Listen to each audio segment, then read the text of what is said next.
ನಮಸ್ಕಾರ ವೀಕ್ಷಕರೇ, ಬ್ರಹ್ಮಲಿಖಿತ ವಿಶೇಷ ಕಾರ್ಯಕ್ರಮಕ್ಕೆ ಆತ್ಮೀಯ ಸ್ವಾಗತ. ಇಂದಿನ ದಿನವೇ ಶುಭ ದಿನವು, ಇಂದಿನ ಯೋಗ ಶುಭ ಯೋಗ, ಇಂದಿನ ಕರ್ಣ ಶುಭ ಕರ್ಣ ಅಂತಾರೆ. ಅಂದ್ರೆ ನಾವು ನಮ್ಮ ದಿನನಿತ್ಯದ ಜೀವನದಲ್ಲಿ ಮಾಡುವಂತಹ ಕೆಲಸವೆಲ್ಲವೂ ಶುಭವಾಗಿರಬೇಕು, ಆಡುವಂತಹ ಮಾತು ಶುಭ ನುಡಿಗಳಾಗಿರಬೇಕು, ಆಲಿಸುವಂತಹ ವಿಚಾರವು ಶುಭವನ್ನ ತಂದುಕೊಡಬೇಕು ಅಂತಾರೆ. ಹಾಗಾದ್ರೆ ಇಂದು ನಿಜವಾಗಿಯೂ ನಮಗೆ ಶುಭ ಯೋಗ ಅಂತಲೇ ಭಾವಿಸಬಹುದು. ಯಾಕೆಂದ್ರೆ ನಿಮ್ಮೆಲ್ಲರ ಅಚ್ಚುಮೆಚ್ಚಿನ ಶ್ರೀಯುತ ಸಚ್ಚಿದಾನಂದ ಬಾಬು ಗುರುಗಳು ಪ್ರತಿ ಸಂಚಿಕೆಯಲ್ಲೂ ಶುಭ ವಿಚಾರಗಳನ್ನೇ ನಮಗಾಗಿ ಹೊತ್ತು ತರ್ತಾರೆ. ಹಾಗಾದ್ರೆ ಬನ್ನಿ, ಇವತ್ತಿನ ಸಂಚಿಕೆಯಲ್ಲಿ ಯಾವ ಶುಭ ಸಂದೇಶ ನಮಗಾಗಿ ಕಾದಿದೆ ನೋಡೋಣ. ನಿಮ್ಮೆಲ್ಲರ ಪ್ರೀತಿಯ ಗುರುಗಳಾದಂತಹ ಶ್ರೀಯುತ ಸಚ್ಚಿದಾನಂದ ಬಾಬು ಗುರುಗಳನ್ನ ಕಾರ್ಯಕ್ರಮಕ್ಕೆ ಸ್ವಾಗತಿಸೋಣ. ಗುರುಗಳೇ, ಕಾರ್ಯಕ್ರಮಕ್ಕೆ ಸ್ವಾಗತ. ನಮಸ್ಕಾರ. ಯೋಗ ಅಂದ್ರೆ ಬರೀ ಒಳ್ಳೆ ಯೋಗಗಳೇ ಬರುತ್ತಾ, ಅಥವಾ ನಮಗೆ ಸ್ವಲ್ಪ ತೊಂದರೆ ಕೊಡುವಂತಹ ಯೋಗಗಳು ಉಂಟಾ? ನೋಡಿ, ಯೋಗ ಅಂದ್ರೆ ಜನರಲ್ ಕಾಂಬಿನೇಷನ್ ಅಂತೀವಿ. ಒಳ್ಳೆ ಯೋಗ ಅಂದ್ರೆ ಅದು ಭೋಗ ಆಗತ್ತೆ. ಭೋಗ ಜಾಸ್ತಿ ಆದ್ರೆ ರೋಗ ಆಗುತ್ತೆ. ಅಯ್ಯೋ, ಅದಕ್ಕೆ ಯೋಗಕ್ಕೂ ರೋಗಕ್ಕೂ ಸಂಬಂಧ ಇರುತ್ತೆ. ಯಾವ್ಯಾವ್ದು ಎಷ್ಟಿರ್ಬೇಕು ಅಂತ. ನಿಜ. ಜನರಲ್ ಆಗಿ ಕಲಿಯುಗದಲ್ಲಿ ಮನುಷ್ಯನಿಗೆ ಮೊದಲನೇ ಆದ್ಯತೆ ಆರ್ಥಿಕ ಪರಿಸ್ಥಿತಿಗೆ ಸಂಬಂಧಪಟ್ಟಿದ್ದು. ಯಾಕಂದ್ರೆ ನೆಸೆಸಿಟಿ ಆಗ್ಬಿಟ್ಟಿದೆ. It is not a luxury ಅಂತ. ಅದು ಬಹಳ ಇಂಪಾರ್ಟೆಂಟ್ ಆಗ್ಬಿಟ್ಟಿದೆ. ಹಣ ಇಲ್ಲದೆ ಯಾವ್ದು ಕೆಲಸ ನಡೆಯೋದಿಲ್ಲ ಅಂತ. ನೋಡಿ, ಆ ಕಾಲದಲ್ಲೇ ಹಿರಿಯರು ಹೇಳ್ಬಿಟ್ರು, ದುಡ್ಡೇ ದೊಡ್ಡಪ್ಪ ಅಂತ. ಅಂದ್ರೆ ಎಲ್ಲಾನು ಅದ್ರಲ್ಲಿ ಅಳಿಸಕ್ ಆಗೋದಿಲ್ಲ. ಬಟ್ ಏನಾಗತ್ತೆ ಅಂದ್ರೆ, ಅನ್ಫಾರ್ಚುನೇಟ್ಲಿ ಈ ಕಾಲದಲ್ಲಿ ದುಡ್ಡು ಇಲ್ದಿದ್ರೆ ಏನೂ ನಡೆಯೋದಿಲ್ಲ. ಸೊ ಹಿಂದಿನ ಕಾಲದಲ್ಲಿ ಋಷಿ ಮುನಿಗಳು ಜನಸಾಮಾನ್ಯರಿಗೆ ಹೆಲ್ಪ್ ಮಾಡೋದಕ್ಕೆ ನಾನಾ ರೀತಿಗಳನ್ನ ಹುಡುಕ್ತಾ ಇದ್ರು. ಅಂದ್ರೆ ಈ ಹಣದ ಸಮಸ್ಯೆಗಳಿದ್ರೆ ಆ ಕಾಲದಿಂದ, ಅನಾದಿ ಕಾಲದಿಂದನೂ ಹಣದ ಸಮಸ್ಯೆ ಜನರಿಗೆ ಬರೋದು. ಯಾಕಂದ್ರೆ ಆ ಕಾಲದ ಖರ್ಚುಗಳು ಇತ್ತು, ಬರೀ ಈ ಕಾಲಕ್ಕೆ ಅಂತ. ಈಗ ಏನಾಗಿದೆ ಅಂದ್ರೆ, ಈಗ ಕಲಿಯುಗದಲ್ಲಿ ಖರ್ಚು ವಿಪರೀತ ಜಾಸ್ತಿ ಆಗ್ಬಿಟ್ಟಿದೆ. ಯಾಕಂದ್ರೆ ನಿಂತ್ರೆ ಕೂತ್ರೆ ಎಲ್ಲದಕ್ಕೂ ಖರ್ಚು ಬೇಕಾಗತ್ತೆ. ಹಿಂದಿನ ಕಾಲದಲ್ಲಿ ವಿಜಯನಗರದಲ್ಲಿ ರಸ್ತೆಯಲ್ಲಿ ಹರಳುಗಳು ಬೀಳ್ತಾ ಇತ್ತಂತೆ. ಹೌದು, ಸೇರಿನಲ್ಲಿ ಅಳೆದು ಯಾರಾದ್ರೂ ಆ ಕಡೆ ಓಡಾಡ್ತಾ ಇದ್ರೆ ಸ್ವಲ್ಪ ತಗೊಂಡೋಗಿ ಅಂತ ಹೇಳೋರಂತೆ, ಕಡ್ಲೆಕಾಯಿ ಬೀಜ ಇದಕ್ಕೆ. ಹೌದು, ಈಗ ದುಡ್ಡು ಕೊಟ್ರು ಹರಳು ಸಿಗಲ್ಲ. ಹಿಂದಿನ ಕಾಲದಲ್ಲಿ ಬಂಗಾರವನ್ನ ಎರಚ್ತಾ ಇದ್ರು ಅಂತಾರೆ. ಹೌದು, ಈಗ ಪರಿಚಿದ್ರು ಬಂಗಾರ ಸಿಗಲ್ಲ ಅಂತ ತಮಾಷೆಗೆ. ಆದ್ರೆ ಬಂಗಾರ ಪಡಿಬೇಕಂದ್ರೆ ಪರಿಚಯ ಬಿಡ್ತಾರೆ, ಅದಕ್ಕೂ ಹೋಗ್ತಾರದು. ಸೊ ಹಿಂದಿನ ಕಾಲದಲ್ಲಿ ಋಷಿ ಮುನಿಗಳು ಎಲ್ಲಾ ರೀತಿಯಲ್ಲಿ ಯೋಚನೆ ಮಾಡೋರು. ಅವ್ರದ್ದೇನು ಗೊತ್ತಾ, ಅವ್ರ ಥಿಂಕಿಂಗ್ ಬಂದು ಅನ್ಲಿಮಿಟೆಡ್ ಥಿಂಕಿಂಗ್. ಒಂದು ಋಷಿ ಮುನಿಗಳದ್ದು. ಇವಾಗ ನಮ್ದಾದ್ರೆ ಒಂದು ಫೈನೈಟ್ ಥಿಂಕಿಂಗ್ ಅಂತೀವಿ, ಅವ್ರದ್ದು ಇನ್ಫೈನೈಟ್ ಥಿಂಕಿಂಗ್. ಯಾಕಂದ್ರೆ ಅವ್ರು ಬಹಳ ಕಾಸ್ಮಾಸ್ ಲೆವೆಲ್ ಯೋಚನೆ ಮಾಡೋರು. ನಾವ್ ಈಗಂತೀವಿ ಅಡ್ವಾನ್ಸ್ಡ್ ಟೆಕ್ನಾಲಜಿ ಅಂತ. ಇದನ್ನೆಲ್ಲ ಶಾಸ್ತ್ರದ ರೂಪದಲ್ಲಿ ಯಾವಾಗ್ಲೂ ನಮ್ಮ ನೀವ್ ಹೇಳಿದಾಗೆ ಋಷಿ ಮುನಿಗಳು ಹೇಳೇ ಬಿಟ್ಟಿದ್ರು ಅಲ್ವಾ ಗುರುಜಿ? ಖಂಡಿತವಾಗಿ. ನೀವು ಈ ದೊಡ್ಡ ದೊಡ್ಡ ಗ್ರಂಥಗಳು ತಗೊಂಡ್ರೆ, ಬೃಹತ್ ಸಂಹಿತ, ಬೃಹತ್ ಪರಾಶರ, ಹೋರಶಾಸ್ತ್ರ ಇದೆಲ್ಲ ತಗೊಂಡಾಗ, ಬೃಹತ್ ಸಂಹಿತ ಅಂತ ವರಾಹಮಿಚಾರ್ಯರು ಬಹಳ ಅದ್ಭುತವಾಗಿ, ಮತ್ತೆ ಸೂರ್ಯ ಸಿದ್ಧಾಂತ ಮತ್ತೆ ವರಾಹಮಿಚಾರ್ಯರು ಮಗಳು ಬಂದು ಲೀಲಾ ಅಂತ, ಲೀಲಾವತಿ ಅಂತ, ಅವರೇ ಒಂದು ಗ್ರಂಥ ಬರೆದು ಬಿಟ್ಟಿದ್ದಾರೆ. ಅವ್ರಿಗೆ ಇದು ಸುಮಂಗಲಿ ಯೋಗ ಇರ್ಲಿಲ್ಲ ಲೀಲಾವತಿಗೆ, ಆದ್ರೂ ಅವ್ರು ಬೇಜಾರು ಮಾಡ್ಕೊಳ್ಳದೆ ಗ್ರಂಥಗಳು ಬರೆಯೋರು. ಇವಾಗ ಸೂರ್ಯ ಸಿದ್ಧಾಂತದಲ್ಲಿ ಸೂರ್ಯನ ಬಗ್ಗೆ ಬಹಳ ಡಿಸ್ಕ್ರಿಪ್ಷನ್ ಕೊಡ್ತಾರೆ, ಸೋಲಾರ್ ಸಿಸ್ಟಮ್ ಬಗ್ಗೆ ಬಹಳ ಡಿಸ್ಕ್ರಿಪ್ಷನ್ ಕೊಡ್ತಾರೆ. ಅದೇನ್ ಕೊಡ್ತಾರೆ ಇವತ್ತು ಸೈಂಟಿಸ್ಟ್ ಅದನ್ನೇ ಹೇಳ್ತಾ ಇದ್ದಾರೆ. ಇದು 5,000-10,000 ವರ್ಷಗಳಿಂದ ಅವ್ರು ಹೇಳಿದ್ದಿತ್ತು. ಅಂದ್ರೆ ಅವ್ರ ಥಿಂಕಿಂಗ್ ಪ್ಯಾಟರ್ನ್ಸ್ ಅಷ್ಟು ಜೋರಾಗಿತ್ತು. ಮತ್ತೆ ಇನ್ನೊಂದಂದ್ರೆ, ಕೆಲವು ಸುಲಭ ಮಾರ್ಗಗಳನ್ನ ಕಂಡುಹಿಡ್ಕೊಡೋರು ನಮ್ಗೆ. ಇವಾಗ ಏನಾಗಿದೆ ಅಂದ್ರೆ, ಆ ಮಾರ್ಗಗಳು ಬಹಳ ಕಷ್ಟಕರವಾಗಿದೆ. ಯಾಕಂದ್ರೆ ಅದಕ್ಕೂ ಹಣ ಬಹಳ ಜಾಸ್ತಿ ಬೇಕಾಗುತ್ತೆ. ಹಣ ಬೇಕು ಅಂತ ನಾವು ಏನಾದ್ರೂ ಪರಿಹಾರ ಮಾಡೋಕೋದ್ರೆ ಅದಕ್ಕೂ ಹಣ ಬೇಕು. ಸೊ ಅದಕ್ಕೆ ಹಿಂದಿನ ಕಾಲದಲ್ಲಿ ಋಷಿ ಮುನಿಗಳು ಅವ್ರಿಗೊಂಥರ ಎಲ್ರೂ ಚೆನ್ನಾಗಿರ್ಲಿ ಅಂತ ಆಸೆ ಇರ್ತಾ ಇತ್ತು. ಸೊ ಕೆಲವು ಮಾರ್ಗಗಳು ಕೊಟ್ರು. ಇದ್ರಲ್ಲಿ ಬಹಳ ಸಿಂಪಲ್ ಆಗಿ ಕಳಶದ ಬಗ್ಗೆ ಮಾತಾಡೋರು. ನಂಗೆ ಇತ್ತೀಚೆಗೆ ಬಹಳ ಮೇಲ್ಸ್ ಬಂದಿದೆ, ಕಳಶದ ಬಗ್ಗೆ ಸ್ವಲ್ಪ ದಯವಿಟ್ಟು ತಿಳಿಸ್ಕೊಡಿ. ಕಳಶ ಇಡ್ಲೇಬೇಕಾ? ಕಳಶ ಇಡ್ಲಿಲ್ಲ ಅಂದ್ರೆ ಒಳ್ಳೇದಾಗೋದಿಲ್ವಾ? ಇವಾಗ ಅಮೆರಿಕಲ್ಲಿ, ಜರ್ಮನಿಲಿ ಯಾರು ಕಳಶ ಇಡಲ್ಲ, ಅವ್ರು ಚೆನ್ನಾಗಿರೋದಿಲ್ವ ಅಂತ ಹೀಗೆ ನಾನಾ ರೀತಿಯ ಪ್ರಶ್ನೆಗಳು ಕೇಳ್ತಾರೆ. ನಮ್ಮಲ್ಲಿ ನಾವು ಯಾವುದೇ ಪೂಜೆ ಪುನಸ್ಕಾರ ಶುಭ ಕಾರ್ಯ ಏನೇ ಬಂದ್ರು ಮೊದಲು ಒಂದು ಕಳಶವನ್ನ ಇಟ್ಟು ಅಲ್ಲಿಂದ ಎಲ್ಲವೂ ಪ್ರಾರಂಭ ಮಾಡ್ತೀವಿ. ಆ ಕಳಶಕ್ಕೆ ಸಾಕಷ್ಟು ಪ್ರಾಮುಖ್ಯತೆಯನ್ನ ಕೊಡ್ತೀವಿ ಅಲ್ವಾ ಗುರುಜಿ? ಖಂಡಿತ ಕೊಡ್ತೀವಿ. ಆ ಕಳಶ ಇಡೋ ರೀತಿ ಅಥವಾ ಅದ್ರಲ್ಲಿ ಏನ್ ತುಂಬಿಸ್ಬೇಕು, ತುಂಬಾ ಸ್ಟೆಪ್ಸ್ ಇದೆ ಅದರಲ್ಲೂ ಕೂಡ. ಬಟ್ ಇಲ್ಲಿ ಒಂದು ವಿಷಯ ತಿಳ್ಕೊಬೇಕು ಅಂದ್ರೆ ಆಧ್ಯಾತ್ಮಿಕ ಚಿಂತನೆಗೆ ನಮ್ಮ ದೇಶ ಬಹಳ ಒಳ್ಳೆಯದು ಅಂತ. ಅದೆಲ್ಲ ಆರ್ಥಿಕ ಪರಿಸ್ಥಿತಿಗಳಿಗೆ ಸಂಬಂಧಪಟ್ಟಂತೆ, ಫೈನಾನ್ಷಿಯಲ್ ಇದು ಅಂತ ಆ ರೀತಿಯಲ್ಲಿ ಮಾಡಿದ್ರು. ಆದ್ರೆ ಕಳಶಕ್ಕೆ ಸಂಬಂಧಪಟ್ಟಂತೆ ಕಳಶ ಅಂದ್ರೆ ಏನು ಅಂತ ಯಾರಿಗೂ ಗೊತ್ತಿಲ್ಲ. ಸುಮ್ಮನೆ ಒಂದು ಪಾತ್ರೆ ಇಟ್ಬಿಡೋದು, ಪೂಜೆ ಮಾಡ್ಬಿಡೋದು ಅಷ್ಟೇ. ಇವ್ ಕಳಶ ಅಂದ್ರೆ ಸಿಂಬಾಲಿಕ್ ಆಗಿ ತಗೊಂಡಾಗ ಅದು ಫಸ್ಟ್ ಸೆಂಟ್ರಲ್ಲಿ ಸ್ವಲ್ಪ ಹಿಂಗ್ ಉದ್ದಕ್ಕೆ ಬರುತ್ತೆ, ಸೈಡ್ ಅಲ್ಲಿ ಹಿಂಗಾಗತ್ತೆ, ಮತ್ತೆ ಕೆಳಗಡೆ ಬಂದು ತಿರುಗಿ ಫ್ಲಾಟ್ ಆಗತ್ತೆ, ಸ್ವಲ್ಪ ಈ ರೀತಿಯಲ್ಲಿ ಕರ್ವ್ ಬರುತ್ತದೆ. ಇವಾಗ ನೋಡಿ, ಸಿಂಪಲ್ ಆಗಿ ಯೋಚನೆ ಮಾಡಿ, ಈ ಪಿಗ್ಮಿ ಬ್ಯಾಂಕ್ ಅಂತ ಹೇಳ್ತಾರೆ ನೋಡಿ, ಈ ಪಿಗ್ಮಿ ಬ್ಯಾಂಕ್ ಅಲ್ಲಿ ಒಂದು ಪಾತ್ರೆ ಮಾಡಿ ಇಟ್ಬಿಟ್ಟು ಚಿಕ್ಕವರು ಸ್ಟೂಡೆಂಟ್ಸ್ಗೆಲ್ಲ ಚಿಲ್ಲರೆಗಳ ಬಂದ್ರೆ ಅದ್ರಲ್ಲಿ ಹಾಕೋರು, ಪಿಗ್ಗಿ ಬಾಕ್ಸ್ ಅಂತ, ಪಿಗ್ಮಿ ಬ್ಯಾಂಕ್ ಪಿಗ್ಗಿ ಬಾಕ್ಸ್ ಅದ್ ಮಾಡೋರು ಅಂತ. ಇವಾಗ ಬಹಳ ಸಿಂಪಲ್ ಅಂದ್ರೆ ಆ ಕಳಶಲ್ಲಿ ಸೈಡ್ ಅಲ್ಲಿ ಬಂದು ಹೀಗಿರುತ್ತೆ, ಉಬ್ಬದಂಗಿರುತ್ತೆ. ಅದು ಬಹಳ ಮುಖ್ಯ. ಇವಾಗ ಒಂದು ಪಾತ್ರೆ ತಗೊಂಡ್ ನೀವು ಅದ್ರಲ್ಲಿ ನೀರ್ ಹಾಕ್ಬಿಟ್ಟು ಹಿಂಗ್ ಸುತ್ತಿದ್ರೆ, ಆ ಪಾತ್ರೆ ಹಿಂಗ್ ಸುತ್ತಿಸಿದ್ರೆ ಆ ವಾಟರ್ ಸೆಂಟ್ರಲ್ ಸುತ್ತತ್ತೆ. ನಿಜ. ಈ ರಿಂಗ್ ಹಾಕ್ಬಿಟ್ಟು ಸುತ್ತಿಸ್ತಾರೆ ನೋಡಿ ಕೆಲವರು ಸರ್ಕಸ್ ಅಲ್ಲಿ, ಸೊ ಸೆಂಟ್ರಲ್ ಸುತ್ತದು ಅಂದ್ರೆ ಅಲ್ಲಿ ಎನರ್ಜಿ ಫಾರ್ಮ್ ಆಗತ್ತೆ ಅಂತ. ಅವಾಗ ನೀರ್ ಕೆಳಗಡೆ ಇರಲ್ಲ, ಮೇಲೆ ಇರೋದಿಲ್ಲ. ಕಳಶಲ್ಲಿ ನೀವು ಪಾತ್ರೆ ಹಿಂಗ್ ಸುತ್ತಿದಾಗ it flow only in the centre. ಅಂದ್ರೆ ಆ ಸೆಂಟ್ರಲ್ ಪಾರ್ಟ್ ಬಂದು ಅಂಡಾಕಾರ ಅಂತ, ಮೊಟ್ಟೆ ಇರುತ್ತಲ್ಲ, ಮೊಟ್ಟೆ ಶೇಪ್ ಒಂದು, it's elliptic, it's not round ಅಂತ. ಇವಾಗ ಅಂಡಾಕಾರ ಇದ್ರೆ ಭೂಮಿನ ಅಂಡಾಕಾರ ಅಂತಾನೆ ಹೇಳ್ತಾರೆ ನಮ್ಮ ಗ್ರಂಥಗಳಲ್ಲಿ. ಅಸ್ಟ್ರಾನಮಿಕಲಿ ಭೂಮಿ ಇಸ್ ನಾಟ್ ರೌಂಡ್ ಅಂತ, ಸ್ಲೈಟ್ಲಿ ಎಲಿಪ್ಟಿಕ್ ಅಂತ ಹೇಳ್ತಾರೆ, ಎಗ್ ಶೇಪ್ಡ್ ಅಂತ. ಇವ್ರು ನೋಡಿ ನಮ್ಮ ಗ್ರಂಥಗಳು ಏನ್ ಹೇಳ್ತಾರೆ, ಮಧ್ಯೆ ಸಮಂತ ಅಂಡಸ್ಯ ಭೂಗೋಳೋ ವ್ಯೋಮ್ನಿ ತಿಷ್ಠತಿ ಬಿಭ್ರಾಣಂ ಪರಮಾಂ ಶಕ್ತಿ ಬ್ರಹ್ಮಣೋ ಧಾರಣಾತ್ಮಿಕಾಂ ಅಂತ ಹೇಳ್ತಾರೆ. ಅಂದ್ರೆ earth is held by the force of gravitation and is suspended in the heavens ಅಂತ, ಅಂಡ್ ಇಟ್ ಈಸ್ ಅಂಡಾಕಾರ, ಭೂಗೋಳ ವ್ಯೋಮತಿಷ್ಠ ಅಂತ ಹೇಳ್ಬಿಟ್ಟು ಆ ರೀತಿಯಲ್ಲಿ ಹೇಳ್ತಾರೆ. ಅದಕ್ಕೂ ಕಳಶಕ್ಕೆ ಒಂದು ಸಂಬಂಧ ಇದೆ. ಆ ಭೂಮಿ ಶೇಪ್ ತಗೊಂಡೇನೆ ಹಿಂದಿನ ಕಾಲದಲ್ಲಿ ಕಳಶನ ಡಿಸೈನ್ ಮಾಡ್ತಾರೆ. ಸೊ ಆ ಕಳಶನ ಯಾವ ರೀತಿಯಲ್ಲಿ ಇಡಬೇಕು, ಅದೇನ್ ಎಫೆಕ್ಟು, ಎಲ್ರಿಗೂ ಒಂದೇ ತರ ವರ್ಕ್ ಆಗತ್ತಾ, ಅದ್ರ ಬಗ್ಗೆ ನಾನು ಮಾಹಿತಿ ಕೊಡ್ತೀನಿ. ಗುರುಜಿ, ಕಳಶದ ಬಗ್ಗೆ ಮಾತಾಡ್ತಾ ಇದ್ವಿ, ಹೇಳಿ ಗುರುಜಿ ಮುಂದೆ. ನೋಡಿ, ಇದರಲ್ಲಿ ಮಧ್ಯ ಸಮಂತ ಅಂಡಸ್ಯ ಅಂತ ಹೇಳ್ತಾರೆ. ಅಂದ್ರೆ ಮಧ್ಯ ಭಾಗ ಒಂದು ಎಗ್ ಶೇಪ್ಡ್ ಅಂತ. ಈಗ ಎಗ್ ಅಂದ್ರೆ ಲೈಫ್ ಗಿವಿಂಗ್ ತಾನೆ, ಒಂದು ಮೊಟ್ಟೆ ಲೈಫ್ ಕೊಡುತ್ತೆ ಅಂತ, ಅದಕ್ಕೆ ಕಂಪೇರ್ ಮಾಡ್ತಾರೆ ಅದು. ಮತ್ತೆ ಇನ್ನೊಂದೇನು ಅಂದ್ರೆ, ಈ ಕಳಶ ಯಾಕೆ ಇಡ್ಬೇಕು ಅಂದ್ರೆ, ನಮ್ಮ ಪುಣ್ಯಗಳನ್ನ ಅದ್ರಲ್ಲಿ ಸೇರ್ಸಿದ್ರೆ ಅದು ತುಂಬಿದಾಗ ಒಂದು ಫಿಕ್ಸೆಡ್ ಡಿಪಾಸಿಟ್ ತರ ಮೆಚ್ಯೂರ್ ಆಗುತ್ತೆ ಅಂತ, ದಿನಾಲು ದುಡ್ಡು ಬರುತ್ತೆ ಅಂತಲ್ಲ, ಆ ರೀತಿಲಿ ಅಂತ. ಸೊ ಅದ್ರಲ್ಲಿ ನಾವು ಪುಣ್ಯ ತುಂಬಿಸ್ಬೇಕು ಅಂದ್ರೆ ಕೆಲವು ಮಾರ್ಗಗಳನ್ನ ನಮ್ಮ ಪೂರ್ವಿಕರು ಕೊಡ್ತಾರೆ. ಯಾವಾಗಲೂ ಎನರ್ಜಿನ ಕನ್ಫೈನ್ ಮಾಡ್ಕೋಬೇಕು ಒಂದು ಕಂಟೈನರ್ಲಿ ಅಂತ. ಮತ್ತೆ ಕಳಶ ಅಂದ್ರೆ ಸುಮ್ಮನೆ ತಪ್ಲೆ ಅಲ್ಲ, ಹೆಸರಿಗೆ ತಪ್ಲೆ, ಬಟ್ ಏನಂದ್ರೆ ಆ ಶೇಪ್ ಇರಲೇಬೇಕು. ಮೇಲ್ಗಡೆ ನೆಕ್ ಇರುತ್ತೆ, ಮಧ್ಯದಲ್ಲಿ ಹೊಟ್ಟೆ ಇರುತ್ತೆ, ಕೆಳಗಡೆ ಕಾಲು, ಮನುಷ್ಯನ್ ಶೇಪ್ ಇದ್ದಾಗ ಅಷ್ಟೇ ಬೇಸಿಕ್ಲಿ ತಪ್ಲೆ ಅಂದ್ರೆ. ಮತ್ತೆ ಇದು ಕೆಲವ್ರು ಕೇಳ್ತಾರೆ, ಕಳಶ ಇಡ್ಲೇಬೇಕಾ, ಏನ್ ರೂಲ್ಸಾ ಅಂತ. ಅದು ಅವ್ರವ್ರ ಚಾಯ್ಸ್. ಅದು ಬಹಳ ಜನಕ್ಕೆ ಗೊಂದಲ ಇದೆ ಈ ಕಳಶದ ಬಗ್ಗೆ. ನನಗೆ ನಾನಾ ರೀತಿಯಲ್ಲಿ ಪ್ರಶ್ನೆಗಳು ಕೇಳ್ತಾರೆ. ಕಳಶದಿಂದ ಏನ್ ಉಪಯೋಗ ಫಸ್ಟ್ ಹೇಳಿ ಅಂತ ಕೆಲವರು ಕೇಳ್ತಾರೆ, ಇದೇನ್ ಇಂಪಾರ್ಟೆನ್ಸ್ ಅಂತ. ಮತ್ತೆ ಕಳಶ ಇಟ್ಟಿರೋ ಎಲ್ಲಾ ಮನೆಗಳಲ್ಲೂ ಸಕ್ಸಸ್ ಆಗ್ಬಿಟ್ಟಿದ್ಯಾ, ಎಲ್ರಿಗೂ ಲಕ್ಷ್ಮೀ ಕಟಾಕ್ಷ ಬಂದ್ಬಿಟ್ಟಿದ್ಯಾ ಅಂತ ಕೆಲವರು ಕೇಳ್ತಾರೆ. ಎಲ್ರಿಗೂ ಲಕ್ಷ್ಮೀ ಕಟಾಕ್ಷ ಬರಕ್ ಸಾಧ್ಯ ಇಲ್ಲ. ಯಾಕೆಂದ್ರೆ ಆ ಕಳಶನ ಯಾವ ರೀತಿ ಇಡಬೇಕು ಅಂತ ಇದುವರೆಗೂ ಯಾರಿಗೂ ಗೊತ್ತಿಲ್ಲ. ಸುಮ್ಮನೆ ದೇವರ ಮೇಲೆ ತಗೊಂಡೋಗಿರ್ತಾರೆ, ಏನೋ ಮಾಡ್ತಾರೆ, ಪೂಜೆ ಮಾಡ್ತಾರೆ. ಬಟ್ ಇದು ಮಿನಿಮಮ್ ಡೀಟೇಲ್ಸ್ ಇರುತ್ತೆ ನೋಡಿ, ಅದೇನು ಅಂತ ಮೈನ್ಯೂಟ್ ಡೀಟೇಲ್ಸ್, ಅದೇನು ಅಂತ ಯಾರಿಗೂ ಗೊತ್ತಿರಲಿಲ್ಲ. ಇದಕ್ಕೆ ಬಹಳ ಸಿಂಪಲ್ ಅರ್ಥ. ಫಸ್ಟ್ ಏನ್ ನೋಡ್ಕೊಂಡ್ರೆ ಕಳಶ ಅಂದ್ರೆ ಏನು ಅಂತ ತಿಳ್ಕೊಬೇಕಾಗುತ್ತೆ. ಕಳಶ ಅಂದ್ರೆ ಸಂಸ್ಕೃತದಲ್ಲಿ ತಪ್ಲೆ ಅಂತ, ಪಾತ್ರೆ ಅಂತ, ಬಟ್ ಅದಕ್ಕೊಂದು ಶೇಪು. ನಿಖರವಾಗಿ ಹೇಳ್ಬೇಕಾದ್ರೆ ಕಳಶ ಅಂದ್ರೆ ಹಿತ್ತಾಳೆ, ತಾಮ್ರ, ಬೆಳ್ಳಿ ಅಥವಾ ಚಿನ್ನದ ಪಾತ್ರೆಗಳು ಅಂತ, ಪಂಚಲೋಹ ಕೂಡ ಓಕೆ ಅಂತ ಹೇಳ್ತಾರೆ. ಕಳಶ ಎಲ್ಲಿ ಇಡಬೇಕು ಅನ್ನೋದು ಯಾರಿಗೂ ಖಂಡಿತವಾಗಿ ಗೊತ್ತಿಲ್ಲ. ಸಾಧಾರಣವಾಗಿ ದೇವರ ಮೇಲೆ ಇಟ್ಬಿಡಿ ಅಂತಾರೆ. ಈಶಾನ್ಯ ಭಾಗದಲ್ಲಿ ದೇವರ ಮನೆ ಇದ್ರೆ ಮಾತ್ರ ಕಳಶ ಇಡಬೇಕಲ್ಲಿ. ನಮ್ಮಲ್ಲಿ ಏನ್ ಹೇಳ್ತಾರೆ, ದೇವರ ಮನೆ ಎಲ್ಲಿರ್ಬೇಕು ಅಂತ ಹೇಳ್ತಾರೆ, ಈಶಾನ್ಯಂ ದೇವ ಮಂದಿರಂ ಅಂತ ಹೇಳ್ತಾರೆ. ಈಶಾನ್ಯ ಭಾಗದಲ್ಲಿ ನಾರ್ತ್ ಈಸ್ಟ್ ಅಲ್ಲಿ ಇದ್ರೆ ಮಾತ್ರ ಇಡ್ಬೇಕು ಅಂತ. ಬೇರೆ ಜಾಗದಲ್ಲಿ ದೇವರ ಮನೆ ಇದ್ರೆ ಆ ಸ್ಥಳದಲ್ಲಿ ಕಳಶನ ಇಟ್ರೆ ಫಲ ಬರಲ್ಲ. ಕೆಲವು ಕೇಸಸ್ ಅಲ್ಲಿ ನೆಗೆಟಿವ್ ಆಗುತ್ತೆ. ಸೊ ಇದನ್ನ ವೀಕ್ಷಕರು ಕರೆಕ್ಟ್ ಆಗಿ ತಿಳ್ಕೊಬೇಕಾಗತ್ತೆ. ಮತ್ತೆ ಇನ್ನೊಂದು, ಒಂದು ಎಕ್ಸಾಂಪಲ್ ಏನಂದ್ರೆ, ದೇವರ ಮನೆ ನೈಋತ್ಯದಲ್ಲಿ ಕೆಲವು ಇಟ್ಟಿರ್ತಾರೆ. ಸೌತ್ ವೆಸ್ಟ್ ಅಂದ್ರೆ ಮಾಸ್ಟರ್ಸ್ ಪ್ಲೇಸ್ ಹಾಗೆ ಅಂತ. ಆ ನೈಋತ್ಯದಲ್ಲಿ ಇಟ್ರೆ ಏನಾಗುತ್ತೆ ಅಂದ್ರೆ, ಕುಬೇರ್ ಮನೇಲಿ ದೇವರ ಮನೆ ಇದೆ, ಅಲ್ಲಿ ಕಳಶವನ್ನು ಇಟ್ರೆ, ಮುಂದಕ್ಕೆ ಕಳಶ ಅಂದ್ರೆ ಏನು ಅಂತ ಹೇಳ್ತೀನಿ, ಅದು ಬೇರೆ ಸಮಾಚಾರ. ಅಲ್ಲಿ ಕಳಶ ಇಟ್ರೆ ಮನೆ ಯಜಮಾನನ್ಗೆ ಆರೋಗ್ಯದಲ್ಲಿ ಖಂಡಿತವಾಗಿ ಏರೋಪೇರು ಉಂಟಾಗ್ತಾ ಇರುತ್ತೆ. ಹಾಗೇನೆ ಸಮಾಜದಲ್ಲಿ ಸ್ಥಾನಮಾನನ ಕಳ್ಕೊಳ್ತಾರೆ ಅವರು, ಕೆಟ್ಟ ಹೆಸರು ಬಂದ್ಬಿಡ್ತಾರೆ, ರೆಪ್ಯುಟೇಷನ್ ಹೊರಟೋಗುತ್ತೆ. ಬ್ರಹ್ಮಸ್ಥಾನದಲ್ಲಿ ದೇವರ ಮನೆ ಇದ್ರೆ ಕೆಲವರು ಏನ್ ಮಾಡಿದ್ರೆ, ಮನೇಲಿ ಮಧ್ಯಭಾಗದಲ್ಲಿ ದೇವರ ಮನೆ ಇಟ್ಟಿರ್ತಾರೆ. ಅದು ಬಹಳ ಸೂಕ್ಷ್ಮವಾಗಿರುವಂತ ಜಾಗ. ಬ್ರಹ್ಮಸ್ಥಾನ ಅಂದ್ರೇನು ಮನುಷ್ಯನ ಹೊಕ್ಕಳು ಅಂತ.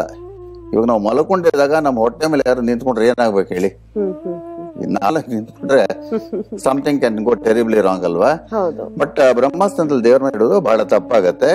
ಬ್ರಹ್ಮಸ್ಥಾನದಲ್ಲಿ ದೇವ್ರ ಮನೆ ಇದ್ದು ಅಂದ್ರೆ ಮನೆಯ ಮಧ್ಯಭಾಗದಲ್ಲಿ ಅಲ್ಲಿ ಕಳಶ ಇಟ್ಟಾಗುತ್ತೆ. ಆ ಮನೆಯಲ್ಲಿ ಸುಮಾರು ಜನಕ್ಕೆ ಹೊಟ್ಟೆ ತೊಂದರೆ ಆಗ್ಬಿಡುತ್ತೆ, ಡೈಜೆಸ್ಟಿವ್ ಪ್ರಾಬ್ಲಮ್ಸ್, ಅಜೀರ್ಣ, ಸಾಲಬಾಧೆ, ಮತ್ತೆ ಆ ಮನೆಯ ಹೆಣ್ಣು ಮಕ್ಕಳಿಗೆ ಬಂಜೆತನ ಕೂಡ ಕಾಡಬಹುದು. ಹೊಟ್ಟೆಗೆ ಸಂಬಂಧಪಟ್ಟಿದೆ, ಸೊ ಅದು ಕಾಡಬಹುದು. ಮನೆಯ ವಂಶಾಭಿವೃದ್ಧಿ ಆಗಲ್ಲ. ಎಷ್ಟೋ ಜನಕ್ಕೆ ಪ್ರಾಬ್ಲಮ್ಸ್ ಇರುತ್ತೆ ನೋಡಿ, ಅದು ಮಕ್ಕಳಾಗಲ್ಲ ಅಂತ. So this is one of the ಇದು ಅಂತ. ಇನ್ನು ಆಗ್ನೇಯದಲ್ಲಿ ದೇವ್ರ ಮನೆ ಇದ್ರೆ ಅಂದ್ರೆ ಸೌತ್ ಈಸ್ಟ್ ಅಲ್ಲಿ ಅಗ್ನಿ ಮೂಲೆಯಲ್ಲಿ ದೇವ್ರ ಮನೆ ಇದ್ರೆ ಅಲ್ಲಿ ಕಳಶ ಇಟ್ರೆ ಏನಾಗುತ್ತೆ ಅಂದ್ರೆ ಆ ಮನೇಲಿ ಪದೇ ಪದೇ ಅಪಘಾತಗಳಾಗ್ತಾ ಇರುತ್ತೆ. ಕೆಲವರು ಫ್ರೀಕ್ವೆಂಟ್ ಆಗಿ ಆಕ್ಸಿಡೆಂಟ್ಸ್ ಆಗ್ತಾ ಇರ್ತದೆ. ನಿಂತ್ರೆ ಆಕ್ಸಿಡೆಂಟ್, ಕೂತ್ರೆ ಆಕ್ಸಿಡೆಂಟ್, ಎಡವು ಬೀಳ್ತಾರೆ, ತಗಲ್ಸ್ಕೊಳ್ತಾರೆ. ಅಗ್ನಿಮೂಲೆ ಅಂದ್ರೆ ಈಗ ನೀವ್ ಹೇಳಿದ್ರಲ್ಲ ಕಿಚನ್ ಅಲ್ಲಿ ದೇವ್ರ ಮನೆ ಅಂತದ್ರಲ್ಲಿ ಕೆಲವ್ರು ಏನ್ ಮಾಡ್ತಾರೆ, ಅಗ್ನಿ ಮೂಲೆಯಲ್ಲಿ ಒಂದು ರೂಮ್ ಮಾಡ್ಬಿಟ್ಟಿರ್ತಾರೆ. ಅದ್ಯಾರು ಅದಕ್ಕೆ ವಾಸ್ತು ಹೇಳ್ತಾರೋ ಗೊತ್ತಿಲ್ಲ, ಬಟ್ ಆ ರೀತಿಯಲ್ಲಿ ಮಾಡ್ತಾರೆ ಅದು. ಮತ್ತೆ ಇನ್ನೊಂದು ಬಹಳ ಸ್ಪಷ್ಟವಾಗಿ ನಾನು ಯಾವಾಗಲೂ ಹೇಳ್ತೀನಿ, ಆ ಮನೆಯಲ್ಲಿ ಯಾವಾಗ್ಲೂ ಜಗಳಗಳು, ನಿಂತ್ರೆ ಕೂತ್ರೆ ಮಿಸ್ಅಂಡರ್ಸ್ಟ್ಯಾಂಡಿಂಗ್ಸ್, ತಾಯಿ ತಂದೆ ಕಿತ್ತಾಡೋದು, ಮಕ್ಕಳು ತಂದೆ ಕಿತ್ತಾಡೋದು, ಮಕ್ಕಳು ತಾಯಿ ಕಿತ್ತಾಡೋದು, ಅಣ್ಣ ತಂಗಿ, ಅಕ್ಕ ತಮ್ಮ, ಎಲ್ರು ಬರೀ ಜಗಳ, ಬೆಳಗ್ಗೆ ರಾತ್ರಿ ನಾನ್ ಸ್ಟಾಪ್ ಜಗಳ ಆಗ್ತಾ ಇರುತ್ತೆ. ಮತ್ತೆ ಅಲ್ಲಿ ಅಟ್ಲೀಸ್ಟ್ 30% 40% ಅವರಿಗೆ ಮೈಗ್ರೇನ್ ತಲೆನೋವು ಪದೇ ಪದೇ ಬರ್ತಾ ಇರುತ್ತೆ. ಅದಕ್ಕೇನೇ ಟ್ರೀಟ್ಮೆಂಟ್ ತಗೊಂಡ್ರು ವಾಸಿ ಆಗಲ್ಲ. ಮತ್ತೆ ಈ ರೀತಿಯಲ್ಲಿ ಅಲ್ಲಿ ಕಳಶ ಇಟ್ರೆ ಆಗ್ನೇಯದಲ್ಲಿ ಆ ಮನೇಲಿ ಖಂಡಿತವಾಗಿ ಪದೇ ಪದೇ ಶಸ್ತ್ರಚಿಕಿತ್ಸೆಗಳು ಆಗ್ತಾ ಇರುತ್ತೆ. ಏನೋ ಸರ್ಜರಿ, ಆಪರೇಷನ್, ಇಲ್ಲೇನೋ ಗುಳ್ಳೆ ಬಂತು ಅಂತ ಇಲ್ಲ ಆಪರೇಷನ್ ಆಗೋದು, ಇನ್ನೇನೋ ಬೊಬ್ಬೆ ಬಂತು ಅಂತ ಆಪರೇಷನ್ ಆಗೋದು, ಏನಾದ್ರೂ ಆಗೋದು ಆಪರೇಷನ್ಸ್ ಆಗ್ತಾ ಇರುತ್ತೆ. ಇನ್ನೊಂದು ನಾನು ಯಾವಾಗಲೂ ಹೇಳ್ತಾ ಇರ್ತೀನಿ, ಸುಮಾರು ಸತಿ ಪ್ರೋಗ್ರಾಮ್ ಹೇಳಿದೀನಿ, ಅಗ್ನಿಮೂಲೆಯಲ್ಲಿ ದೇವ್ರ ಪೂಜೆ ನಡೆದ್ರೆ, ಯಾವುದೇ ದೇವ್ರ ಇಟ್ಕೊಂಡು ಪೂಜೆ ನಡೆದ್ರೆ 90% ಕೇಸಸ್ ಅಲ್ಲಿ ನಾನು ಪರ್ಸನಲ್ ಆಗಿ ನೋಡಿರೋ ಹಾಗೆ ಆ ಮನೆಯ ಒಡೆಯ ಅಥವಾ ಒಡತಿ ಯಾವಾಗ್ಲೂ ಜೋರಾಗಿ ಸಿಕ್ಕಾಪಟ್ಟೆ ಗೋರ್ಕೆ ಹೊಡಿತಾರೆ. ಇದು ಯಾರಾದ್ರೂ ಚೆಕ್ ಮಾಡ್ಕೋಬಹುದು. ಸೌತ್ ಈಸ್ಟ್ ಅಲ್ಲಿ ದೇವ್ರ ಮನೆ ಇದ್ರೆ ಅದು ಅಡಿಗೆ ಮನೆಯಲ್ಲಿ ಇದ್ರೆ ಆ ಮನೆಯಲ್ಲಿ ಗಂಡ ಹೆಂಡತಿನ ಯಾರೋ ಒಬ್ರು ಎಷ್ಟು ಜೋರಾಗಿ ಗೋರ್ಕೆ ಹೊಡಿತಾರೆ ಅಂದ್ರೆ ಇನ್ನೊಬ್ಬರ ಪಕ್ಕದಲ್ಲಿ ಮಲ್ಕೊಳಕ್ ಆಗಲ್ಲ. ಒಳ್ಳೆ ಸ್ಪೀಕರ್ ಹೊಡೆದಂಗ್ ಹೊಡಿತಾ ಇರ್ತಾರೆ. ಅದಕ್ಕೆ ಏನ್ ರೋಗ ಬರ್ತದೆ, ಏನ್ ಕನೆಕ್ಷನ್ ಗೊತ್ತಿಲ್ಲ, ಬಟ್ ನಾನು ನೋಡಿರೋದು. ಎಷ್ಟೋ ಕೇಸಸ್ ಅಲ್ಲಿ ಮದುವೆ ಆದ ಕೆಲವೇ ವರ್ಷಗಳ ಅಥವಾ ಕೆಲವೇ ತಿಂಗಳ ನಂತರ ಮನೆ ಬದಲಾಯಿಸಿದಾಗ ಎಷ್ಟೋ ಜನ ಮನೆ ಚೇಂಜ್ ಮಾಡ್ತಾರೆ ನೋಡಿ. ಮದುವೆ ಆದ್ಮೇಲೆ ಅಪ್ಪಿ ತಪ್ಪಿ ಆ ಮನೆಯ ಆಗ್ನೇಯದಲ್ಲಿ ದೇವರ ಕೋಣೆ ಇದ್ರೆ ಅಲ್ಲೇನಾದ್ರೂ ಇವ್ರು ಕಳಶ ಇಟ್ರೆ ಈ ಸಮಸ್ಯೆ ಶುರು ಆಗಿ ದಂಪತಿಗಳು ಬೇರೆ ಬೇರೆ ಆಗುವಂತ ಸಾಧ್ಯತೆ ಆಗುತ್ತೆ. ಬರೀ ಗೊರಕೆಯಿಂದಾನೆ. ನನ್ನ ಹತ್ರನೇ ಬಂದಿದೆ ಕೇಸಸ್. ಹೇಳ್ತಾರೆ ಇವ್ರ ಹತ್ರ ಇರೋಕ್ಕಾಗಲ್ಲ, ಸಿಕ್ಕಾಪಟ್ಟೆ ಗೊರಕೆ ಹೊಡಿತಾರೆ ಅಂತ. ಗಂಡ ಹೆಂಡತಿ ಮೇಲೆ ಹೇಳ್ತಾನೆ, ಹೆಂಡತಿ ಗಂಡ ಮೇಲೆ. ಅದು ಏನ್ ಮಾಡ್ತಾರೆ, ಅಲ್ಲಿ ಡಾಕ್ಟರ್ ಹತ್ರ ಹೋದ್ರೆ ಇಲ್ಲ ಎಲ್ಲ ಸರಿಯಾಗಿದೆ ಅಂತಾರೆ. ಆ ರೀತಿಯಲ್ಲಿ. ಇನ್ನ ವಾಯುವ್ಯ, ನಾರ್ತ್ ವೆಸ್ಟ್ ಅಂತ ಹೇಳ್ತೀವಿ ನೋಡಿ, ವಾಯುವ್ಯದಲ್ಲಿ ದೇವ್ರ ಮನೆಯಲ್ಲಿ ಕಳಶ ಇಟ್ರೆ ಏನಾಗತ್ತೆ ಅಂದ್ರೆ ಆ ಮನೆಯಲ್ಲಿ ಶುಭ ಕಾರ್ಯಗಳು ನಡೆಯೋದಿಲ್ಲ. ಮದ್ವೆ, ಮುಂಜಿ, ಗೃಹ ಪ್ರವೇಶ ಯಾವುದೂ ಶುಭ ಕಾರ್ಯಗಳು ನಡೆಯೋದಿಲ್ಲ. ಮತ್ತೆ ಮನೆ ಒಡೆತಿಗೆ ಯಾವಾಗ್ಲೂ ಅನಾರೋಗ್ಯ ಇರುತ್ತೆ. ಮತ್ತೆ ರೊಮ್ಯಾಟಿಕ್ ಆರ್ಥರೈಟಿಸ್, ಚಿಕ್ಕ ವಯಸ್ಸಲ್ಲಿ ಬೆರಳಿಂಗ್ ಆಗ್ಬಿಡೋದು, ಈ ರೀತಿಯಲ್ಲೆಲ್ಲ ಆಗತ್ತೆ. ಮತ್ತೆ ದುಡ್ಡು ನಿಲ್ಲಲ್ಲ, ಯಾವಾಗ್ಲೂ ದುಡ್ಡು ಸ್ವಲ್ಪ ನಿಲ್ಲಲ್ಲ, ಏನೇ ಮಾಡಿದ್ರು ನಿಲ್ಲಲ್ಲ. ಮಕ್ಕಳಲ್ಲಿ ಪರಸ್ಪರ ದ್ವೇಷ, ಅಣ್ಣನ ಕಂಡ್ರೆ ತಮ್ಮನ್ ನೋಡಿದ್ರೆ ಆಗಲ್ಲ, ತಮ್ಮನ ಕಂಡ್ರೆ ತಂಗಿ ನೋಡಿದ್ರೆ ಆಗಲ್ಲ, ಅದ್ರಲ್ಲಿ ದ್ವೇಷ ಯಾವಾಗ್ಲೂ. ಅದು ಒಂಥರ ವಿಚಿತ್ರವಾಗಿರುವಂತ ರೋಗ ಅನ್ಸತ್ತದು. ತಾಯಿ ತಂದೆಗಳು ಕಣ್ಣಲ್ಲಿ ನೀರ್ ಹಾಕೊಂಡು ಹೇಳ್ತಾರೆ ಹತ್ರ ಬಂದು, ಅಯ್ಯೋ ಸ್ವಾಮಿ ನನ್ಗೆ ಆಗಲ್ಲ, ನನ್ನ ಮಕ್ಕಳು ನೋಡ್ಕೊಳ್ಳೋದಕ್ಕೆ ಏನ್ ಕಿತ್ತಾಡ್ತಾರೆ ಅಂದ್ರೆ ಯಾವತ್ ಯಾರಿಗೆ ಏನ್ ಚುಚ್ಚು ಬಿಡ್ತಾರೆ, ಹಿಂಗ ಆಡ್ತಾರೆ. ಮತ್ತೆ ಯಾವಾಗ್ಲೂ ಜಗಳ, ಯಾವಾಗ್ಲೂ ಹಣದ ಸಮಸ್ಯೆ. ಸೊ ಈ ಜಾಗದಲ್ಲೂ ಖಂಡಿತವಾಗಿ ಅಡಿಗೆ ಇದು ದೇವ್ರ ಮನೆ ಇದ್ರೆ ಅಲ್ಲಿ ಕಳಶ ಇಡೋಂಗಿಲ್ಲ. ಮತ್ತೆ ಇನ್ನು ಮುಂದಕ್ಕೆ ಏನೇನ್ ಜಾಗದಲ್ಲಿ ಏನೇನಿದ್ರೆ ಏನಾಗತ್ತೆ ಅಂತ ಅದ್ರ ಬಗ್ಗೆ ತಿಳಿಸ್ತೀನಿ. ಹೇಳಿ ಗುರುಜಿ, ಇನ್ನೇನೆಲ್ಲ ನಾವು ತಿಳ್ಕೋಬೇಕು ಕಳಶದ ಬಗ್ಗೆ? ಕೆಲವರು ಕೇಳ್ತಾರೆ, ಇವಾಗ ಈಶಾನ್ಯದಲ್ಲಿ ದೇವ್ರ ಮನೆ ಇಲ್ಲ ಅಂದ್ರೆ ಕಳಶ ಎಲ್ಲಿ ಇಡಬೇಕು ಅಥವಾ ಇಡ್ಲೇಬಾರ್ದ ಅಂತ. ನಾನ್ ಜನರಲ್ ಆಗಿ ದೇವ್ರ ಮನೆ ಸಂಬಂಧಪಟ್ಟ ಒಂದು ಮಾಹಿತಿ ಕೊಡಕ್ಕೆ ಇಷ್ಟಪಡ್ತೀನಿ, ಒಂದು ಅಡ್ವೈಸ್ ಕೊಡಕ್ಕೆ. ಈಶಾನ್ಯ ಭಾಗದಲ್ಲಿ ದೇವ್ರ ಮನೆ ಇಡಕ್ ಆಗ್ಲಿಲ್ಲ ಅಂದ್ರೆ ದೇವ್ರ ಮನೆ ಇಡಬೇಡಿ ಅಂತ. ಬೇರೆ ಎಲ್ಲೇ ಇಟ್ರು ಅದು ಒಳ್ಳೇದಲ್ಲ, ಅದು ಖಂಡಿತವಾಗಿ ಡಿಫ್ರೆಂಟ್ ಕೈಂಡ್ಸ್ ಆಫ್ ರಿಪರ್ಕಷನ್ಸ್ ಇದ್ದೇ ಇರುತ್ತೆ. ಇವಾಗ ಸೌತ್ ವೆಸ್ಟ್ ಲಿಟ್ರ್ ಏನಾಗುತ್ತೆ ಅಂದ್ರೆ ಸೌತ್ ವೆಸ್ಟ್ ಮಾಸ್ಟರ್ಸ್ ಪ್ಲೇಸ್ ಅಂತ ಹೇಳ್ತೀವಿ. ಅಲ್ಲಿ ಅವ್ರದ್ದು ಬೆಡ್ರೂಮ್ ಅಂತ ಇದ್ದೇ ಇರುತ್ತೆ. ಆ ಬೆಡ್ರೂಮ್ಗೂ ಮತ್ತೆ ಈ ಮನೆ ದೇವ್ರ ಮನೆ ಆಗೋ ನಾವು ಕಾಮನ್ ವಾಲ್ ಅಂತ ಬರುತ್ತೆ ಅಲ್ಲಿ.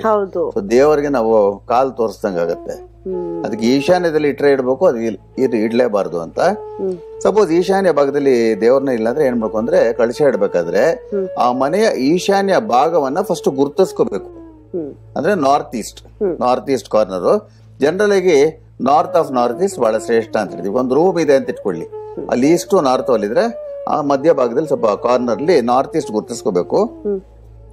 ಆ ಜಾಗದಲ್ಲಿ ಚಿಕ್ಕದೊಂದು 4 ಕಲ್ಲಿನ ಹಲಗೆದು ಒಂದು ಮಣೆ, ಪೀಠ ಅಂತೀವಲ್ಲ, ಚಿಕ್ಕದೊಂದು ಮಣೆ ಮರದ್ದು ಒಂದು ವುಡನ್ ಸ್ಟೂಲ್ ಮೇಲೆ ಅದ್ರ ಮೇಲೆ ಕಳಶ ಇಡಬೇಕು. ಅದ್ರಲ್ಲೂ ಹಲಸಿನ ಮರದ ಪೀಠ ಅಥವಾ ಸ್ಟೂಲ್ ಇಟ್ಟರೆ ಅದು ಬಹಳ ಶ್ರೇಷ್ಠ. ಫಸ್ಟ್ ಪ್ರಿಫರೆನ್ಸ್ ಯಾವಾಗ್ಲೂ. ಮೊದಲನೇ ಬಾರಿಗೆ ಕಳಶ ಸ್ಥಾಪನೆ ಮಾಡ್ಬೇಕಾದ್ರೆ ಶುಕ್ರವಾರ ಹುಣ್ಣಿಮೆ ಬಿದ್ರೆ, ಆವತ್ತು ಪರ್ಟಿಕ್ಯುಲರ್ ಏನಾದ್ರು ಹುಣ್ಣಿಮೆ ಬಿದ್ರೆ ಬಹಳ ಶ್ರೇಷ್ಠ ಅದು. ಫ್ರೈಡೇಸ್ ಹುಣ್ಣಿಮೆ ಬಿದ್ರೆ ಯಾವುದೇ ಶುಭ ಕಾರ್ಯ ಬಹಳ ಶ್ರೇಷ್ಠ ಅದು. ಇಲ್ಲದೆ ಇದ್ರೆ ಮಂಗಳವಾರ ಹಾಗೂ ಶನಿವಾರ ಬಿಟ್ಟು ಮಿಕ್ಕಿದ ದಿನಗಳಲ್ಲಿ ಯಾವತ್ತಾದ್ರೂ ಸ್ಥಾಪನೆ ಮಾಡ್ಕೋಬಹುದು.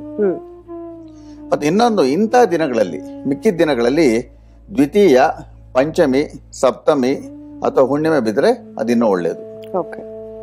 ಕಳಶ ಸ್ಥಾಪನೆ ಮಾಡ್ಬೇಕಾದ್ರೆ ಫಸ್ಟ್ ಒಂದು ಮಂತ್ರವನ್ನು ಹೇಳ್ಬಿಟ್ಟು ಆಮೇಲೆ ಅದನ್ನ ಸ್ಥಾಪನೆ ಮಾಡ್ಬೇಕು, ಅಲ್ಲಿ ಇಡಬೇಕು.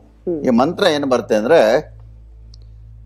ಕಲಾ ಹಿ ದೇವಾನಾಂ ದಾನವಾನಾಂ ಕಲಾ ಸಂಗೃಣ್ಯ ನಿಮತೋ ಯಸ್ಮಾತ್ ಕಳಿಹಸ್ತೇನ ಕಥ್ಯತೆ ಅಂತ ಬರುತ್ತೆ. ಅಂದ್ರೆ ಎಲ್ಲಾ ದೇವರುಗಳು ಹಾಗೂ ದಾನವರ ಎಲ್ಲಾ ಒಳ್ಳೆ ಶಕ್ತಿಗಳು ಇದ್ರಲ್ಲಿ ಸೇರ್ಲಿ ಅಂತ ಅರ್ಥ. ಅದಕ್ಕೊಂದು ಬೇಸ್ ಫಾರ್ಮ್ ಮಾಡೋಂಗೆ. ಮತ್ತೆ ಕಳಶ ಒಂದು ಶಿಖರ ಇದ್ದಂಗಿರುತ್ತೆ, ಪಾಯಿಂಟೆಡ್ ಆಗಿರುತ್ತೆ. ಬರೀ ಚೊಂಬಿಟ್ರೆ ಸಾಲದು, ಬೆಳ್ಳಿ ಚೊಂಬಿಡ್ತಾರಲ್ಲ ಅದ್ ಸಾಲದದು. ಅಂದ್ರೆ ಚೊಂಬಲ್ಲಿ ಅದೇ ಲೋಹದ್ದು, ನೀವು ಬೆಳ್ಳಿ ಅಂದ್ರೆ ಬೆಳ್ಳಿ, ತಾಮ್ರ ಅಂದ್ರೆ ಅದೇ ಲೋಹದ್ದು ಶಿಖರ ಅಥವಾ ಬರೀ ತೆಂಗಿನಕಾಯಿ ಇಡ್ಬೋದು. ನೀವು ಆ ಬೆಳ್ಳಿಯಲ್ಲೇ ಒಂದು ತೆಂಗಿನಕಾಯಿ ತರ ಮಾಡ್ಬೋದು, ಅಥವಾ ಬರೀ ಒಂದು ತೆಂಗಿನಕಾಯಿ ಇಡ್ಬೋದು. ಜುಟ್ಟು ಮೇಲಕ್ಕೆ ಇರ್ಬೇಕು. ಚೊಂಬು ಹಾಗೂ ತೆಂಗಿನಕಾಯಿ ಮಧ್ಯದಲ್ಲಿ 5, 7 ಅಥವಾ 11 ಮಾವಿನ ಎಲೆ ಅಥವಾ ವಿಳ್ಳೆದೆಲೆ ಅದನ್ನ ಸೈಡ್ ಅಲ್ಲಿ ಇಟ್ಕೋಬಹುದು. ಆ ಎಲೆಗಳು ಚೂಪಾಗಿರೋ ಭಾಗ ಮೇಲಕ್ಕಿರುತ್ತೆ. ಆ ಕಳಶದಲ್ಲಿ ನಾಣ್ಯಗಳನ್ನ, ಅಂದ್ರೆ ಬೆಸ ಸಂಖ್ಯೆಯಲ್ಲಿ ಆಡ್ ನಂಬರ್ಸ್ ಅಲ್ಲಿ ಕಾಯಿನ್ಸ್, ನೀವು 50 ಪೈಸೆ ಇಡ್ತಿರೋ, 1 ರೂಪಾಯಿ ಇಡ್ತಿರೋ, ಹಿಂದಿನ ಕಾಲದ ನಾಣ್ಯ ಇಡ್ತಿರೋ, ಕನಿಷ್ಠ 3ರಿಂದ ಶುರು ಆಗ್ಬೇಕು. ಅದು ಮಿನಿಮಮ್ 3 ಕಾಯಿನ್ಸ್, 3, 5, 7 ಅಂತ. ಮತ್ತೆ ಅಕ್ಕಿ ಬೆಸ ಸಂಖ್ಯೆಯಲ್ಲಿ ಮುಷ್ಟಿ, 1 ಮುಷ್ಟಿ ಅಕ್ಕಿ ಅಥವಾ 3 ಮುಷ್ಟಿ ಅಕ್ಕಿ ಅಥವಾ 5 ಮುಷ್ಟಿ ಅಕ್ಕಿ ಆ ರೀತಿಯಲ್ಲಿ ಹಾಕ್ಬೇಕು. ಮತ್ತೆ ಅನುಕೂಲ ಇದ್ರೆ ಸ್ವಲ್ಪ ಬೆಳ್ಳಿ ಹಾಗೂ ಚಿನ್ನದ ನಾಣ್ಯಗಳನ್ನ ಅದ್ರಲ್ಲಿ ಇಡಬಹುದು. ಅಂದ್ರೆ ಈಗ ತಲೆ ಹೊಡಿಬಾರ್ದು ಕಳಶಕ್ಕೆ ಅಕ್ಕಿ ಹಾಕಿದಾಗ ಅಂತಾರಲ್ಲ, ಆ ತರ ಎಲ್ಲ ಏನಿಲ್ಲ. ಹಿಡಿ ಲೆಕ್ಕದಲ್ಲಿ ನೀವು ಹೇಳಿದಾಗ ಹಾಕ್ಬೋದು, ತುಂಬದಂಗೆ ಹಾಕ್ಬೇಕು ಅಂತ ರೂಲ್ಸ್ ಇಲ್ಲ. ಚಿಕ್ಕ ಹಿಡಿಗಳು ಆಯ್ತು ಗುರುಜಿ, ತುಂಬಿಸೋ ಅವಶ್ಯಕತೆನೇ ಇಲ್ಲ. ಅದಾದ್ಮೇಲೆ ಬೇರೆ ತರ ತುಂಬತ್ತೆ. ಇದರಲ್ಲಿ ಅನುಕೂಲ ಇದ್ರೆ ಬೆಳ್ಳಿ ಹಾಗೂ ಚಿನ್ನದ ನಾಣ್ಯಗಳನ್ನ ಅದ್ರಲ್ಲಿ ಇಡಬಹುದು. ಅಂದ್ರೆ ಮೊದಲೇ ಸ್ವಲ್ಪ ಲಕ್ಷ್ಮಿ ಕಟಾಕ್ಷ ಲಭ್ಯ ಇದ್ರೆ ಅವ್ರ ಮನೆಯಲ್ಲಿ ತೆಂಗಿನಕಾಯಿ ಬೆಳ್ಳಿಯದ್ದು ಆಗ್ಬಹುದು. ಬೆಳ್ಳಿ ತೆಂಗಿನಕಾಯಿ ಮಾಡಿಸ್ಬಿಟ್ಟು ಬೇಕಾದ್ರೆ ಇಡ್ಬೋದು. ಮತ್ತೆ ತೆಂಗಿನಕಾಯಿಗೆ ಕೆಂಪು ವಸ್ತ್ರ ಸುತ್ತಬೇಕು. ಫಸ್ಟ್ ಒಂದು ಕೆಂಪು ವಸ್ತ್ರ ತಂದು ಬ್ರೈಟ್ ರೆಡ್ ಕಲರ್ ಇರಬೇಕು. ಜುಟ್ಟಿಗೆ ಸುತ್ತಬಾರದು, ಬರೀ ಬೇಸಿಗೆ ಬಾಡಿಗೆ ಸುತ್ತಬೇಕು. ಇದಕ್ಕೆ ಪೂರ್ಣಕುಂಭ ಅಂತ ಹೆಸರು. ಅದು ಸುತ್ತಿದ ಮೇಲೆ ಪೂರ್ಣಕುಂಭ ಅಂತ ಹೆಸರು ಬರುತ್ತೆ. ಕೆಲವರು ಕಳಶದಲ್ಲಿ ನೀರಿಡ್ತಾರೆ, ಅದು ಬಹಳ ದೊಡ್ಡ ತಪ್ಪು. ಯಾವುದು ಲಿಕ್ವಿಡ್ಸ್ ಇಡಬಾರದು. ಇಟ್ ಶುಡ್ ಬಿ ಡ್ರೈ, ನೀರಿಗೆ ಇಡಕ್ ಹೋಗಬಾರ್ದು. ಮತ್ತೆ ಕೆಂಪು ವಸ್ತ್ರ ಹಾಗೂ ತೆಂಗಿನಕಾಯಿ ಪ್ರತಿ 3ನೇ ಅಥವಾ 7ನೇ ದಿನಕ್ಕೆ ಅದನ್ನು ಬದಲಾಯಿಸಬೇಕು. ಈಗ ಬೆಳ್ಳಿ ತೆಂಗಿನಕಾಯಿ ಆದ್ರೆ ಬದಲಾಯಿಸೋದು ಬೇಡ. ನಿಜವಾದ ತೆಂಗಿನಕಾಯಿ ಆದ್ರೆ 3ನೇ ಅಥವಾ 5ನೇ ದಿನಕ್ಕೆ ಬದಲಾಯಿಸಬಹುದು, 3ನೇ ಅಥವಾ 7ನೇ ದಿನಕ್ಕೆ ಬದಲಾಯಿಸಬಹುದು. ಅದೇ ರೀತಿಯಲ್ಲಿ ಅಕ್ಕಿ ಕೂಡ ಬದಲಾವಣೆ ಮಾಡ್ಕೋಬಹುದು. ಮತ್ತೆ ಕಾಯಿ ಚೆನ್ನಾಗಿದ್ರೆ ಬೇಕಾದ್ರೆ ಅದನ್ನ ಅಡಿಗೆಗೆ ಬಳಸ್ಕೋಬಹುದು ಅವರು. ಆ ಕಾಯನ್ನ ಬೇರೆ ಹೊರಗಿನವರಿಗೆ ದಾನ ಮಾಡಬಾರದು. ಇಲ್ದಿರ ಲಕ್ಷ್ಮಿ ಕಡಕ್ಕೆ ಅವ್ರಿಗೆ ಟ್ರಾನ್ಸ್ಫರ್ ಆಗ್ಬಿಡುತ್ತೆ. ಯಾರಿಗೆ ದಾನ ಮಾಡ್ತಾರೋ ಅವ್ರಿಗೆ ಟ್ರಾನ್ಸ್ಫರ್ ಆಗ್ಬಿಡುತ್ತೆ. ನಿಜವಾಗಿಯೂ ಹಣದ ಕೊರತೆ ಯಾರಿಗಾದ್ರೂ ಇದ್ರೆ, ಬಹಳ ಅಬ್ಸಲ್ಯೂಟ್ ನೆಸಿಟಿ ಅಂತಿದ್ರೆ, ಅವ್ರಿಗೆ ಕಳಶದಿಂದ ಲಕ್ಷ್ಮಿ ಕಟಾಕ್ಷ ಪ್ರಾಪ್ತಿ ಆಗೋದಕ್ಕೆ ಬಹಳ ಸರಳವಾಗಿರೋದು ಒಂದು ಪರಿಹಾರ ಹೇಳ್ತೀನಿ. ಇದು ಮನೆಯಲ್ಲಿ ಮುಖ್ಯಸ್ಥರಿಗೆ ಅನ್ವಯಿಸುತ್ತೆ. ಇವಾಗ ನಾನು ಹೇಳ್ತಿರೋ ಪರಿಹಾರ ಮುಖ್ಯಸ್ಥರಿಗೆ ಅನ್ವಯಿಸುತ್ತೆ. ಇವಾಗ ಫಾರ್ ಎಕ್ಸಾಂಪಲ್ ಮನೆ ಮುಖ್ಯಸ್ಥರು ಮೇಷ ಅಥವಾ ವೃಶ್ಚಿಕ ರಾಶಿಯಲ್ಲಿ ಹುಟ್ಟಿರ್ತಾರೆ ಅಂತ ಇಟ್ಕೊಳ್ಳಿ. ಅವ್ರಿಗೆ ಬೇರೆ ತರ ರೂಲು. ಅವ್ರೇನ್ ಮಾಡ್ಬೇಕು ಅಂದ್ರೆ ಕಳಶದಲ್ಲಿ 3, 5 ಅಥವಾ 7 ಸಣ್ಣ ಸಣ್ಣ ಕೆಂಪು ಹವಳಗಳನ್ನು ಇಡ್ಬೇಕು. ಅದ್ರಲ್ಲಿ ರೆಡ್ ಕೋರಲ್ಸ್ ಅಂತ ಇರುತ್ತಲ್ಲ, ಅದನ್ನ ಇಟ್ಕೋಬೇಕಾಗತ್ತೆ. ಇನ್ನ ವೃಷಭ ಹಾಗೂ ತುಲಾ ರಾಶಿಯವರಿದ್ರೆ ಮುಖ್ಯಸ್ಥರು ತಾಯಿ ಅಥವಾ ತಂದೆ ಇದ್ರೆ ಕಳಶದಲ್ಲಿ ಇದೇ ಸಂಖ್ಯೆಯಲ್ಲಿ ಬಿಳಿ ಹವಳಗಳು ಅಂದ್ರೆ ವೈಟ್ ಕೋರಲ್ಸ್ ಅಂತ ಬರೋದಲ್ಲ, ಅದು ಇದೇ ಸಂಖ್ಯೆಯಲ್ಲಿ 3, 5, 7 ಅದನ್ನ ಇಡಬೇಕಾಗತ್ತೆ, ಚಿಕ್ಕ ಚಿಕ್ಕದು. ಇದು ಮಿಥುನ ಹಾಗೂ ಕನ್ಯಾ ರಾಶಿಯಲ್ಲಿ ಮುಖ್ಯಸ್ಥರಿದ್ರೆ ಇದೇ ಸಂಖ್ಯೆಯಲ್ಲಿ ಎಮರಾಲ್ಡ್ಸ್ ಅಂತ ಹೇಳ್ತೀವಲ್ಲ, ಪಚ್ಚೆ, ಅದನ್ನ ಇಡಬಹುದು. ಕರ್ಕಾಟಕ ರಾಶಿಯವರು ಇದೇ ರೀತಿಯಲ್ಲಿ ಮುತ್ತುಗಳನ್ನ ಇಡಬಹುದು, 3, 5, 7 ಮುತ್ತು. ಅದು ಹೈದರಾಬಾದಿ ಪರ್ಲ್ಸ್ ಆಗಿರ್ಬೋದು, ಸ್ವಲ್ಪ ನ್ಯಾಚುರಲ್ ಪರ್ಲ್ಸ್ ಆಗಿರ್ಬೇಕು.